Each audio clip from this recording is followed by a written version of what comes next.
वालेकुम बच्चों, क्या हाल चाल है। उम्मीद है आप सब लोग खैर खैरियत से होंगे और मैं ये भी उम्मीद कर रहा हूँ कि आप लोगों ने अपनी कॉपीज़ कंप्लीट कर ली होंगी।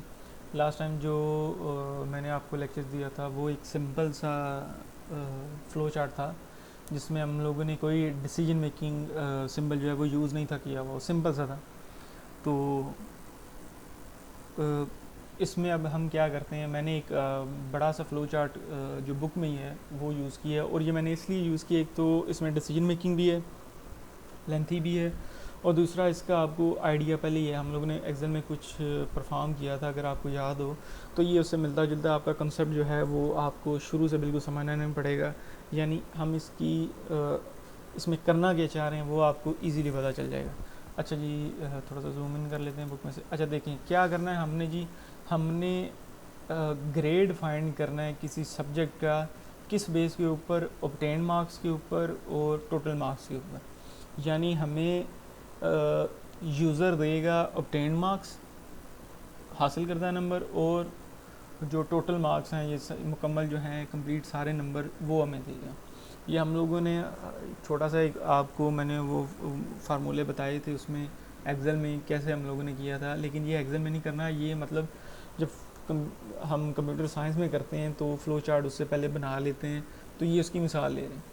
अच्छा, आपको मैंने सिंपल सी वो आइडिया है कि आपको पता है कि किस तरह किया जाता है परसेंटेज का फार्मूला, कई दफ़ा आपको बता चुका हूँ और मैं उम्मीद कर रहा हूँ आपको ये पता होगा। आपको पता है कि परसेंटेज के फार्मूले में क्या होता है कि आप ऑब्टेन मार्क्स आपको पता होना चाहिए, टोटल मार्क्स पता होना चाहिए। दो चीज़ें आपको रिक्वायर्ड होती हैं कि एक ऑब्टेन मार्क्स, एक टोटल मार्क्स। 100 आपको रिक्वायर्ड नहीं होता, 100 आपको पता फार्मूले में आना ही आना। और ये क्या होता है, 100 जो है ये ऑब्टेन मार्क्स के साथ मल्टीप्लाई हो रहा है। और आपको याद होगा ये बेसिक सा क्वेश्चन मैंने उस दिन भी पूछा था जिस दिन मैंने आप लोगों के इनाम रखा था कि फ़्लो चार्ट बनाने में उस वक्त क्या, वहाँ पे फार्मूले में ये है लेकिन यहाँ पे क्या होना चाहिए। तो आप लोगों ने वैसे यहाँ पे वो फार्मूला वही लिखना है। अच्छा जी, ये आपको पता है। अब हमें दो चीज़ें रिक्वायर्ड हैं इसमें टोटल, एक आपका ऑब्टेन मार्क्स और एक टोटल मार्क्स। क्योंकि यहाँ पे इस जो सॉफ्टवेयर बना होगा इसमें ज़रूरी नहीं कि हर कोई आएगा जिसके जैसे आपके 275 मार्क्स हैं या जितने भी थे असेसमेंट की, वो अपने मार्क्स खुद टोटल डालेगा और ख़ुद ही ऑब्टेन मार्क्स अपने डालेगा, उसकी बिना पे उसकी परसेंटेज निकलेगी। जैसे आपका कैलकुलेटर होता है, वो कोई एक फ़िक्स तो नहीं निकालता, कोई भी आएगा अपने हिसाब से वो परसेंटेज निकाल सकते हैं अपने ऑब्टेन मार्क्स दे के, अपने टोटल मार्क्स दे के। डिफरेंट भी हो सकते हैं, मैट्रिक के डिफरेंट नंबर होते हैं, एफएससी के डिफरेंट होते हैं, तो स्कूल असेसमेंट के डिफरेंट होते हैं। एक आम सिंपल 10 नंबर के टेस्ट की उसके डिफरेंट है, 50 नंबर का टेस्ट है उसका डिफरेंट है। तो आपने इस तरह का बनाना है जनरल सा, जिसमें यूज़र आगे दो इनपुट्स देगा, कौन सी, ऑब्टेन मार्क्स और टोटल मार्क्स। अच्छा जी, हम उसका बनाते हैं। सबसे पहले आपको पता है कि इसमें क्या होता है, स्टार्ट का ये सिंबल आपको पता है कि ये मैंने आपको कहा था यूज़ हो नहीं होना है, फ्लो लाइन होगी।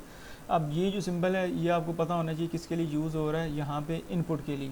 लेकिन साथ में उसने इनपुट इसलिए दिया हुआ है कि आपको पता है कि इनपुट और आउटपुट का सिंबल एक जैसा होता है, तो यहाँ पर उसने इनपुट मेंशन की हुई है। क्या जी इनपुट यूज़र हमें देगा, एक हमें यूज़र हमें देगा ऑब्टेन मार्क्स और दूसरा हमें यूज़र एंटर करेगा टोटल मार्क्स। ठीक हो गया जी। अब जब वो एंटर करेगा उसके बाद हमें पता है प्रोसेस होना है कुछ, प्रोसेस के अंदर हम लोगों ने वो फार्मूला लगा लिया जो परसेंटेज का था। अब देखिए यहाँ पे असल बात हो रही है, ये जो डायमंड सिंबल है, अब इसमें क्या हो रहा है, हम लोगों ने क्राइटेरिया ये रख लिया है कि परसेंटेज, ये देखिए अगर आपने एक्सेल में परफॉर्म किया था तो आपको कुछ याद हो आ रहा होगा कि इसी तरह आपने सिंबल्स कुछ लगाए थे। परसेंटेज आपने यहाँ वहाँ पे क्या किया हुआ था, कोई सेल सेलेक्ट किया हुआ था, D7 E7 जो भी है, तो आपने ये लिखा था कि D7 में मिसाल के तौर पे अगर D7 80 से अबव तो उसका क्या ग्रेड आ जाए, यानी वो पास हो या फेल हो। हम लोगों ने तो एक ही देखा था, तो यहाँ पे बाकी चीज़ें देखते हैं। Excuse me. अच्छा, यहाँ पे हम लोगों ने क्राइटेरिया रखा डायमंड सिंबल बना के, क्योंकि हमने डिसीजन लेनी है, क्योंकि ग्रेड तो मुख्तलिफ होते हैं। अच्छा, क्या है जी 80 से अबव आए तो ग्रेड A+ आ जाए, ठीक है, यहाँ पे ये सो रहा है, ठीक है। ज़रूरी तो नहीं सबके 80 से अबव हों, अगर ये नहीं हो रहा, अगर पहली बात कि 80 से अबव आए तो क्या हो, वो उसने लाइन ड्रा की कि डायरेक्टली प्रिंट कर दे उसे, क्योंकि आपका जो नंबर आए हैं ऑटोमेटिकली 80% से अबव आ गए, तो अब कुछ और तो फाइंड करना नहीं, तो वो क्या करे, डायरेक्ट प्रिंट कर दे और साथ में ए प्लस ग्रेड जो है उस हिसाब से वो शो कर दे। अच्छा जी, अगर ऑब्टेन मार्क्स 80% से कम, वो यानी परसेंटेज जो है वो 80% से कम आ रही है, तो इसको छोड़ दे, इस तरफ आ जाए, तो क्या आए, अगर 70 से अबव है तो ग्रेड ए आ जाए। जैसे ही ग्रेड इस क्राइटेरिया में आए, इस डिसीजन में आए, तो उसको प्रिंट कर दें। इसी तरह आप देखें, अगर यहाँ ना आए तो 60 से अगर वो अबव हो तो क्या हो, ग्रेड बी को वो प्रिंट कर दें। ये भी ना हो तो क्या हो, 50 से अबव हो तो ग्रेड सी को अबव कर दे। अगर नहीं हो रहा तो दूसरे डिसीजन पे आ जाए, यानी ये डिसीजन फेल हो रही है, ये नहीं हो रही, पूरी नहीं हो रही, इस पे आ रहा है, अगर ये पूरा आ रहा है तो ग्रेड डी कर दे। तो जिस पे भी पूरा आएगा वो एंड पे आके क्या करेगा, आखिरी जो हम लोगों ने भी रखा हुआ था कि आखिरी हद क्या है कि 33% से अगर वो पूरा आ रहा है तो ग्रेड ई लिख के प्रिंट कर दे। अगर ये भी नहीं आ रहा तो इसका मतलब है 33 से कम है, तो क्या है, डायरेक्टली जी एफ़ आ जाए और प्रिंट कर दे।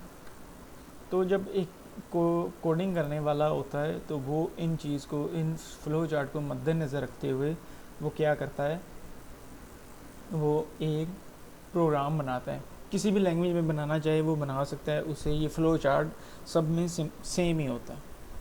तो ये मैंने सबसे बड़ा फ़्लो चार्ट देखा था। आप लोगों के पास बुक है, आप उसमें से दूसरे फ़्लो चार्ट भी देख सकते हैं। ये उसी तरह है एक्सक्यूज़ मी, ये डेज़ उस हिसाब से, अगर डे 1 आए तो ये उस तरह प्रिंट होना, सेम उसी तरह लॉजिक, उसी तरह सब कुछ है।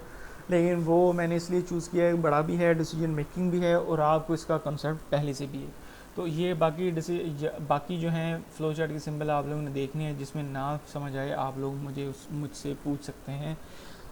तो ये लेक्चर यहाँ पे हम लोग एंड करते हैं। इसके बाद इंशाल्लाह हम लोग एल्गोरिदम की तरफ आएंगे, फिर देखेंगे उसमें क्या होता है।